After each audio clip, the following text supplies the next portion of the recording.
அஸ்ஸலாமு அலைக்கும் வரஹ்மத்துல்லாஹி வபரகாத்துஹு. தினமும் ஒரு துஆ.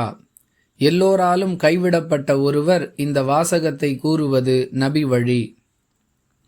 அன்பிற்குரிய அல்லாஹுவின் நல்லடியார்களே, நம்மால் முடிந்த அளவிற்கு நாம் நம்மை நல்லவராக ஆக்கிக் கொள்ள வேண்டும், தீமையான காரியங்களை விட்டும் விலகி இருக்க வேண்டும் என்று எப்பொழுது நாம் முடிவெடுக்கின்றோமோ அப்பொழுது நேற்று வரை நமக்கு நண்பர்களாக இருந்தவர்களெல்லாம் எதிரிகளாக மாறக்கூடிய ஒரு சூழ்நிலையை பார்க்கிறோம்.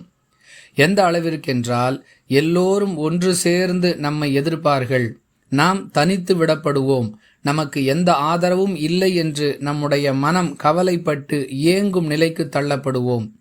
இதுபோன்ற சூழ்நிலைகளில் நாம் கவலைப்படாமல் அல்லாஹ் நமக்கு போதுமானவனாக இருக்கிறான், அவனுடைய உதவி நமக்கு கிடைக்கும் என்ற நம்பிக்கையை நம்முடைய மனதிற்குள் விதைப்பதற்காக ஹஸ்புன் அல்லாஹு வ நிஅமல் வக்கீல்.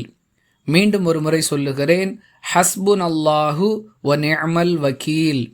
அல்லாஹ் நமக்கு போதுமானவன், அவன் அழகிய பொறுப்பாளன் என்ற கருத்தில் அமைந்த இந்த வாசகத்தை கூறிக்கொள்வதன் மூலம் நம்முடைய மனம் நிம்மதியடையும்.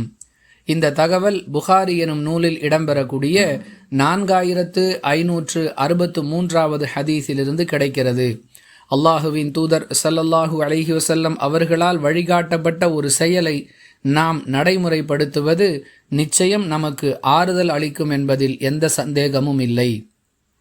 வாஹிரு தஅவானா அனில் ஹம்துலில்லாஹி ரப்பில் ஆலமீன். அஸ்ஸலாமு அலைக்கும் வரஹ்மத்துல்லாஹி வபரகாத்துஹு.